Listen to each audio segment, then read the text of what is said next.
Alors on se retrouve aujourd'hui dans cette vidéo pour répondre à une question que j'ai eu deux fois d'ailleurs, et je pense qu'en général elle revient souvent et qu'elle pose un petit peu problème parce que voilà, en fait, le soir, enfin le soir, pendant l'été, le parc Disneyland ferme à 23 heures, donc après Disney Dreams, donc c'est-à-dire qu'en fait vous avez Disney Dreams qui est à 23 heures, et le parc Disneyland, donc voilà, donc Dreams ça dure 20 minutes, au final bah, vous vous retrouvez à la sortie du parc Disneyland, si vous êtes rapide, on va dire entre 23h30, 23h45.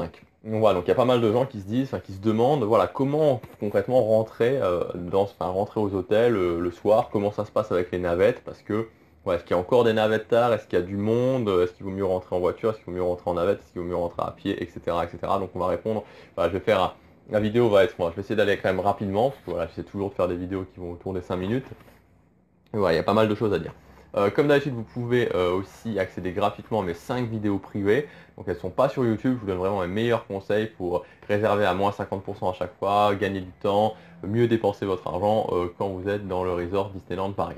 Pour y accéder, c'est très simple, il suffit de cliquer sur le lien qui est juste là ou sur l'image juste ici. C'est entièrement gratuit, vous rentrez votre adresse email et ça arrive directement sur votre boîte mail. Voilà. Alors donc comment rentrer? Donc voilà, donc l'idée c'est que voilà, quand vous sortez du parc, voilà, c'est difficile de sortir du parc et on va voir un petit peu comment rentrer. Donc déjà l'option voiture, parce que voilà, il y a pas mal de gens qui viennent pour la journée, qui viennent en voiture, donc on va voir ça. Donc l'option voiture, c'est quoi le problème de l'option voiture? C'est que tout simplement, bah, je vous le cache pas, c'est la foire quand vous sortez l'été, quand il y a énormément de monde dans le parc et vous devez sortir en voiture. Voilà, moi, voilà, enfin, c'est assez compliqué.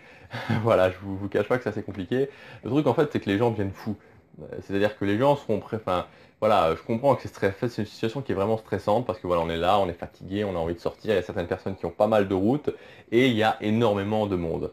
Donc voilà, vous avez des gens des fois qui voilà presque seraient, enfin, pour passer en premier, pour sortir, ils en ont vraiment marre, donc ça peut être un petit peu compliqué.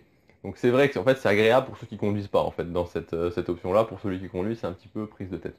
Donc voilà, donc je vous cache pas que cette option, finalement, le point noir de cette option, c'est que ça va être très compliqué de sortir. Vous en avez pour, alors après ça dépend enfin, ça dépend comment vous êtes placé dans le parking, etc. Mais vous en avez pour un petit moment pour sortir. Voilà. Ensuite, les navettes. Alors les navettes. Donc les navettes, il y a d'abord les navettes des hôtels Disney.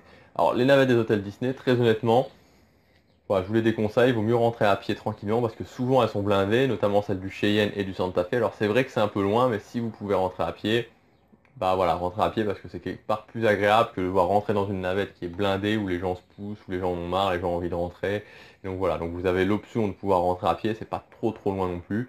Voilà, donc si vous êtes au Sequoia ou au Newport Bay Club, concrètement, rentrez à pied, sauf vraiment problème, genre vous êtes foulé une cheville, vous en pouvez vraiment plus, mais sinon essayez de rentrer à pied.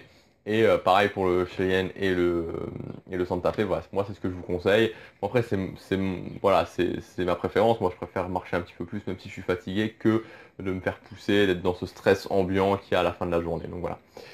Ensuite, pour les navettes des hôtels partenaires. Alors, pour commencer, donc il y a trois types de navettes. Donc, pour commencer, la navette du Radisson, qui est la navette unique de cet hôtel. Donc, l'avantage de cette navette, c'est qu'il n'y aura pas trop de monde. Par contre, le désavantage, c'est que je crois qu'il y en a une.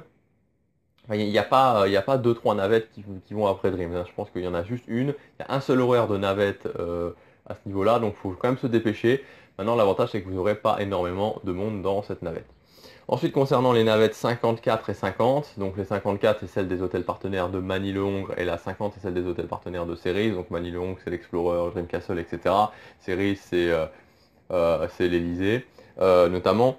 Donc voilà, donc ces navettes-là, alors particulièrement j'insiste sur la 54. L'avantage c'est qu'il y a plusieurs horaires, donc je pense que la 54, enfin, l'été dernier en tout cas, il y en avait jusqu'à minuit et demi, minuit 45 je crois. Alors par contre le problème, et là c'est que c'est vraiment blindé. Mais la 54, c'est quand je dis que c'est blindé comme vous imaginez pas. Pour ceux qui l'ont déjà vécu, je pense, pendant l'été peuvent le comprendre. Mais voilà, vous arrivez à l'arrêt, il y a peut-être, je sais pas, 100 personnes à l'arrêt. Donc voilà, donc c'est vraiment la fête pour pouvoir rentrer. Alors ce qui est marrant, c'est que, bah, ce qui est marrant, c'est pas tellement marrant, mais ce qui est un petit peu, voilà, c'est vraiment de la chance parce qu'en gros, vous allez vous mettre sur le quai pour rentrer dans la navette. Et en gros, le bus, il arrive et il va s'arrêter de façon aléatoire. C'est-à-dire qu'il y a certaines personnes, voilà, moi ça m'est arrivé une fois, vous n'êtes pas spécialement devant, enfin vous êtes sur le trottoir, mais vous n'êtes pas spécialement arrivé les premiers, et boum, vous avez, parce qu'il y a le bus, il y a trois portes, qui sont vraiment espacées, donc vous pouvez rentrer comme dans un bus, enfin, là vous n'êtes pas obligé de rentrer par l'avant, vous pouvez rentrer comme c'est gratuit dans n'importe quelle porte. Et voilà, des fois vous avez une porte qui arrive juste devant, et là voilà, banco, vous avez gagné. Sinon ça peut être très compliqué, parce qu'il faut savoir qu'en 1 minute elle est pleine, et donc après vous devez attendre celle d'après, qui est pas forcément moins remplie. Mais voilà, hein, concrètement, vous allez vraiment être serré comme ça dans la navette, je vous le cache pas, quoi. À moins d'avoir un petit peu de chance et que ce soit un jour un peu moins plein, mais voilà, il y aura beaucoup de monde. Donc voilà, donc c'est le désavantage. Au niveau de l'horaire, vous inquiétez pas, il y a toujours des navettes, hein, parce que il y a des gens qui m'ont déjà demandé, oui voilà, j'ai peur de ne pas avoir de navette. Non, il y a toujours des navettes, vous avez de toute façon l'horaire des navettes, et comme je vous dis, la 54 et la 50, ça termine, voilà, plus il y en a une qui est jusqu'à 1 heure à 1 heure et quart après la fin de Disney Dreams. Voilà. Pour rentrer à pied, parce que ouais, j'ai aussi cette question. Donc au niveau de Ceres, pour rentrer à pied, ça va vous prendre une demi-heure, suivant une bonne demi-heure, suivant l'hôtel dans lequel vous êtes. Maintenant, voilà, c'est assez safe parce que vous passez par le côté à côté du cinéma, etc. Donc ça va, c'est quand même éclairé, c'est pas trop compliqué. Bon voilà, maintenant c'est pas forcément très agréable, mais c'est plus possible. Par contre, au niveau des hôtels de Manille-le-Hongre, là aussi c'est possible, vous en avez pour une bonne demi-heure, mais je vous le déconseille parce que franchement on est plus sur des routes, pas vraiment des routes de campagne, mais enfin des routes où voilà, le soir c'est quand même c'est un petit peu tendu de rentrer, voilà, de risquer de se faire renverser par une voiture ou quelqu'un qui aurait un petit peu trop vu. C'est quand même des routes qui sont éclairées, mais voilà. Je vous déconseille vraiment pour les hôtels de Manille-le-Hongre de rentrer à pied. Et d'une façon générale, je vous déconseille de rentrer à pied, que ce soit à Ceres ou que ce soit à Manille-le-Hongre. Voilà, et enfin la dernière option pour ceux qui sont par exemple à Ceres, il y a le R ou plus loin, il y a le RER. Alors le RER en général, les horaires vont plus tard que 23h30. Maintenant, j'ai pas regardé les horaires pour cette année, mais bon, c'est sûr qu'il n'y aura pas de problème. Le RER, c'est 1,80 € le trajet, le trajet simple.